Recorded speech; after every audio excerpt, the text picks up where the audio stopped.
There's a 52-foot sailboat tied up in Kemah, Texas right now that its owner is trying to sell. He's 70 years old. He bought the boat 4 years ago after retiring from the oil business, spent 6 months refitting it, and then took it out for what was supposed to be a 3-year cruise. He made it 8 months. The problem wasn't the boat's condition.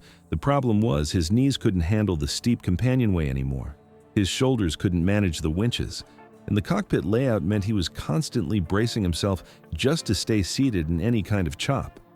According to a surveyor I spoke with in Galveston, this story plays out more often than anyone talks about.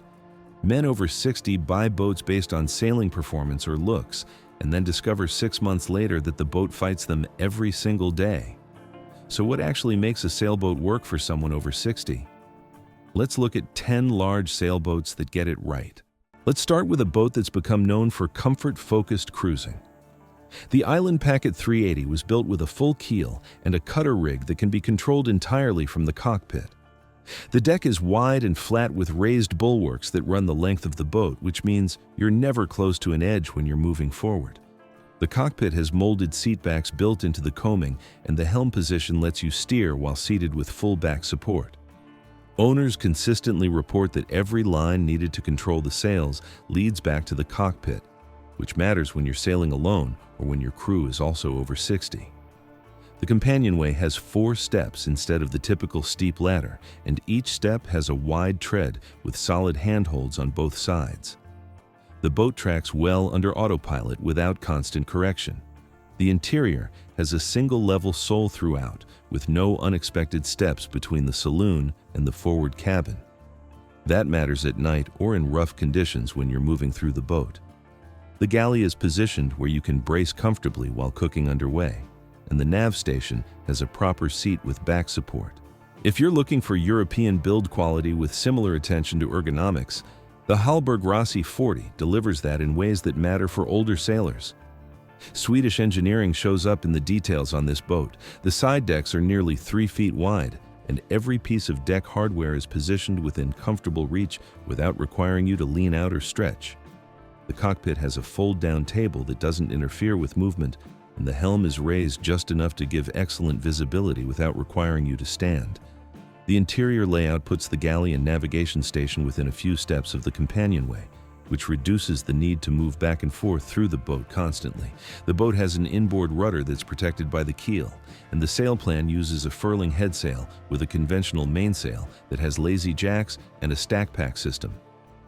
Everything about the Hallberg-Rassy is designed to reduce the number of trips to the foredeck.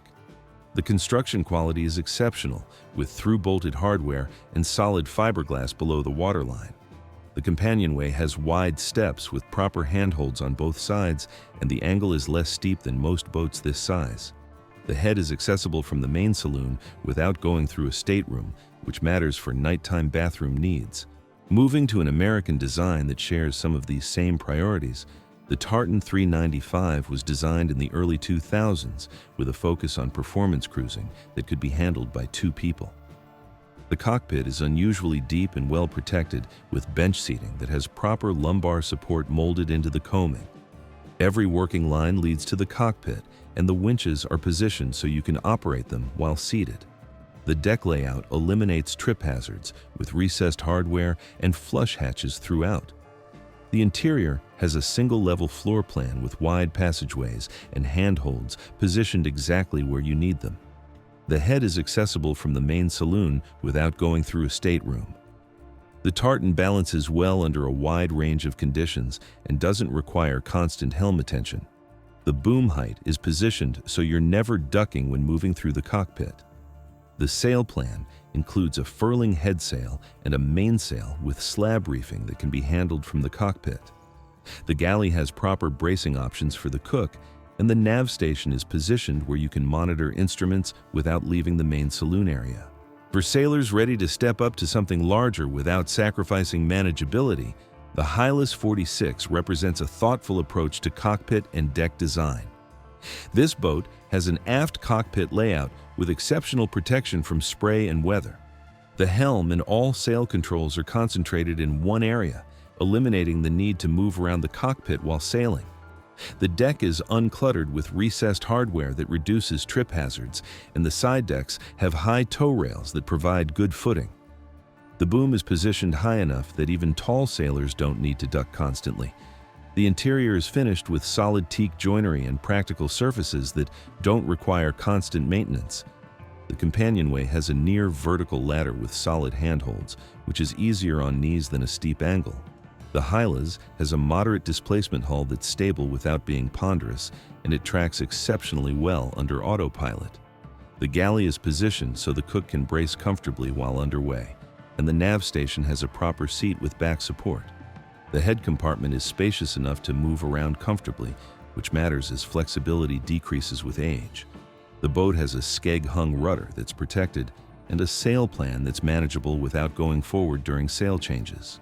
Going back a few decades, there's a boat from the 1980s that's worth serious consideration for its overbuilt qualities. The Passport 40 has a reputation for being constructed in ways that matter for older sailors. The hull is thick, solid fiberglass with no core below the waterline, which eliminates concerns about moisture intrusion and hidden damage. The deck layout is straightforward with wide side decks and through-bolted hardware throughout. The cockpit is designed for comfort during long passages, with seating that doesn't leave you sliding around. The Passport tracks beautifully under autopilot, which reduces the physical demand of long-distance sailing. The interior has a practical layout with excellent ventilation and systems that are accessible for maintenance. The companionway has shallow steps with proper handholds. The boat has a skeg-hung rudder that's nearly indestructible and a full keel that provides directional stability. The sail plan uses a cutter rig with all lines led aft to the cockpit. The galley is positioned amidships where motion is minimized, and there are handholds throughout the interior exactly where you need them. The head is accessible without going through sleeping quarters, and the entire interior sole is one level. Returning to more recent designs, the Beneteau Oceanis 46.1 incorporates modern thinking about short-handed sailing that benefits older sailors. The cockpit has twin helm stations with all control lines led to both positions, and the deck layout minimizes the need to go forward while underway. The companionway has a near-vertical ladder with wide steps and solid handholds on both sides. The interior is spacious without being overly complicated, with a galley positioned so the cook isn't isolated from the rest of the boat. The Beneteau is responsive without being twitchy, and it handles well under autopilot in varying conditions. The deck has flush hatches and recessed hardware throughout, eliminating trip hazards. The boom is positioned high with a rigid vang system that makes reefing straightforward. The boat has modern systems that are relatively simple to understand and maintain. The cockpit seating has proper back support, and there's excellent protection from weather. The side decks are wide enough to move forward safely, and there are multiple handholds along the coach roof. The interior has wide passageways and a single-level sole throughout the main living area. Another American builder worth examining is Sabre, particularly their 402 model. Sabre built this boat with a focus on quality construction and practical design. The cockpit is deep and well protected with comfortable seating that has integrated back support.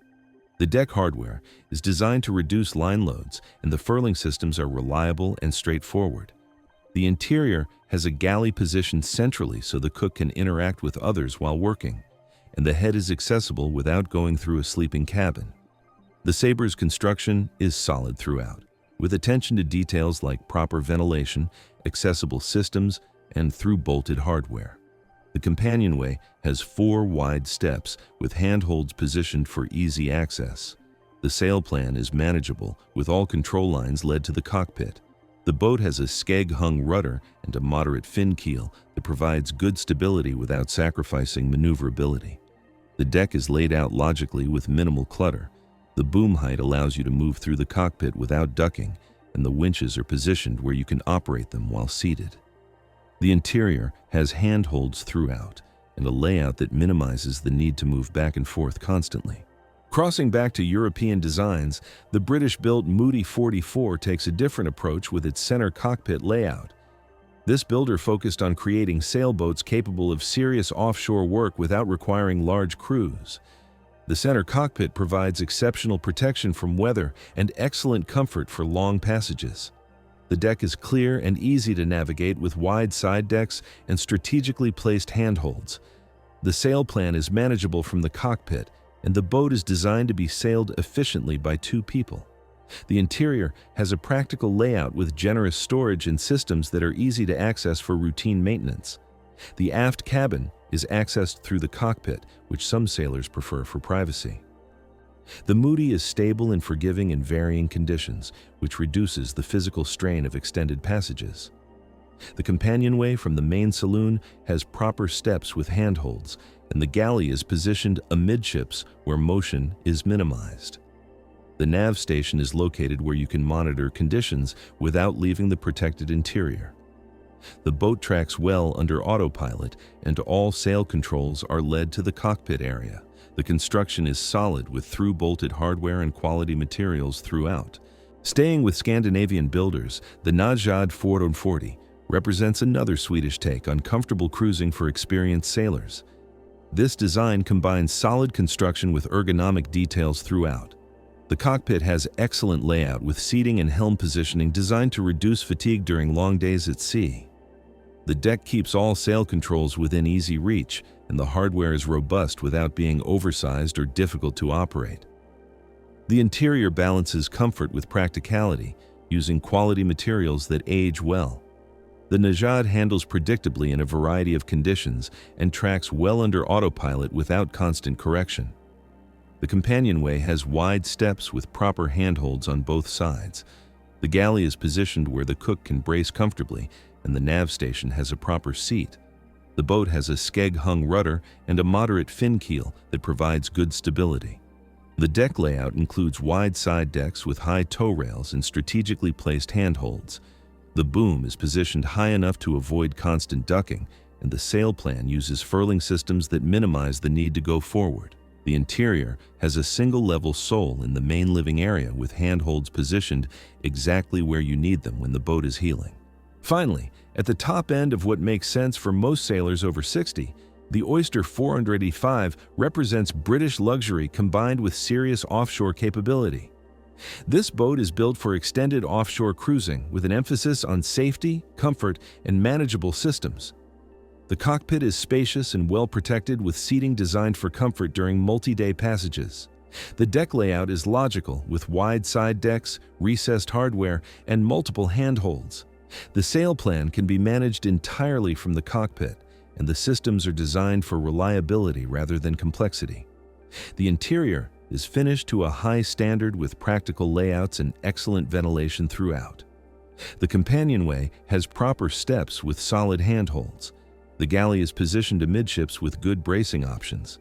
The Oyster has a center cockpit layout that provides an aft owner's cabin with private access. The construction quality is exceptional with solid fiberglass below the waterline and attention to structural details throughout. The boat tracks exceptionally well under autopilot, reducing the physical demand of long passages. The helm position allows you to steer while seated with good visibility. All systems are accessible for maintenance without requiring extensive physical contortion. So here's the question. Are you shopping for a boat that matches who you are now or who you were 15 years ago? Because the difference matters more at 65 than it did at 50. These 10 boats represent designs that work for older sailors without requiring you to compromise on size or capability. They're large enough for comfortable cruising, capable enough for extended passages, and designed in ways that reduce physical strain. If you're currently sailing a boat that's becoming too much to handle, or if you're shopping for something that will work for the next decade of your life, understanding what actually makes a boat manageable matters more than speed ratings or styling. Hit subscribe if you want more content on sailboat design and features that actually matter for real-world cruising. And if you're dealing with a boat that fights you every time you take it out, you're not alone. A lot of sailors over 60 are making the same calculation right now.